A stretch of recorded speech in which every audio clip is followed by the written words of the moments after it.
Ar kada pastebėjai miške augančius tokius visiškai keistus darinius, kurie nėra nei augalai, nei samanos? Tai yra kerpės, tai yra vieni seniausių ir atspariausių žemėje organizmų. Įsivaizduok, kad du visiškai skirtingi organizmai, tai yra grybas ir dumblis, susijungia ir nusprendžia gyventi kartu. Čia taip pat kaip sugalvotų susijungti meška su zebru ir būtų zebras meškos kailyje ar atvirkščiai. Šis neįprastas susijungimas yra vadinamas simbiozė. Tai tarsi paslaptinga gamtos draugystė. Kerpė neturi šaknų, todėl visas maistines medžiagas ir vandenį ji susirenka tiesiai iš oro ir aplinkos. Grybas suteikia kerpei formą, apsaugo ją nuo išdžiūvimo ir surenka drėgmę. O dumblis, arba kitaip tariant melsva bakterija, gamina maistą iš saulės šviesos. Vienas be kito jie neišgyventų, tačiau jie susijungia, tampa stiprus ir gali išgyventi ten, kur niekas kitas negalėtų. Tai yra ant akmenų, ant medžių žievės, smėlio kopų, pačiose atšiauriausiose vietose, tai yra nuo dykumų iki pat Antarktidos. O kodėl kerpės tokios svarbios? Be kerpių nebūtų ir mūsų. Neįtikėtina tiesa. Tačiau kerpės buvo pirmos sausumos pradininkės. Prieš milijonus metų kerpės ardė uolas ir pavertė jas dirvožemiu, kuris ir tapo pagrindu kitiems augalams augti. Tai jie be kerpių iš tiesų nebūtų nei miškų, nei pievų. Taigi kerpės valo taip pat ir orą.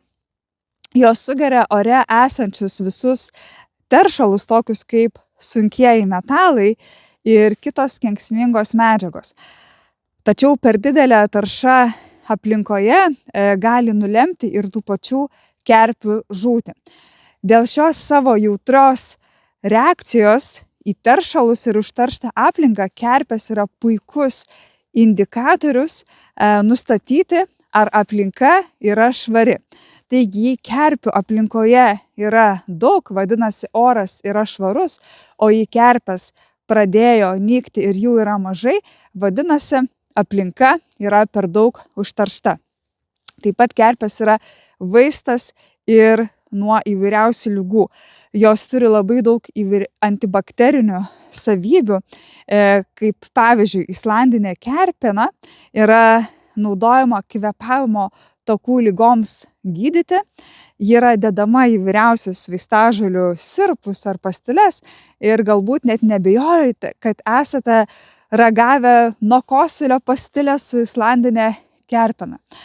Taip pat dėl tos pačios priežasties ir kai kurie paukščiai naudoja kerpes lizdams, nes jos apsaugo jų jauniklius nuo ligų ar parazitų. Kerpės gali išgyventi netgi kosmose. Kai kurios kerpės buvo išsiųstos į kosmosą, į atvirą erdvę ir grįžo atgal visiškai sveikos. Ir mokslininkai dėl šios priežasties jas tiria kaip galima gyvybės formą ir kitose planetose. Iš kai kurių kerpių anksčiau buvo gaminami ir natūralūs dažai audiniams, tai yra nuo geltonos iki tamsiai rudos spalvos. Dabar noriu jūs supažindinti tikriausiai su viena iš lengviausiai atpažįstamų ir taip pat sutinkamų kerpių, tai yra sodinė briedragė.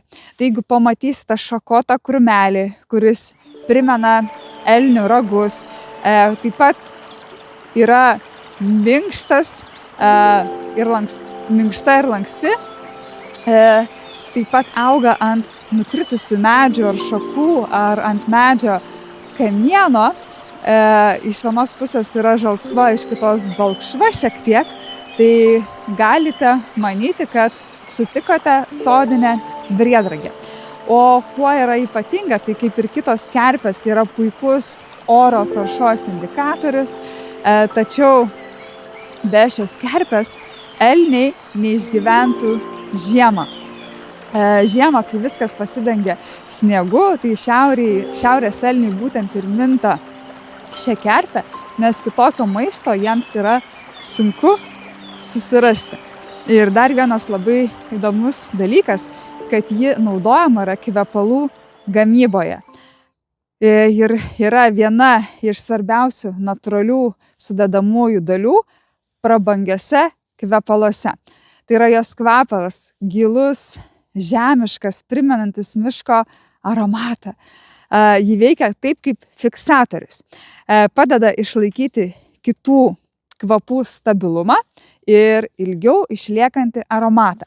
Ir dėl šių savybių yra naudojama garsiausių pasaulio parfumerių kuriamuose kvepaluose.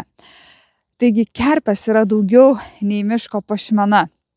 Jos yra gyvybiškai svarbi ekosistemos dalis.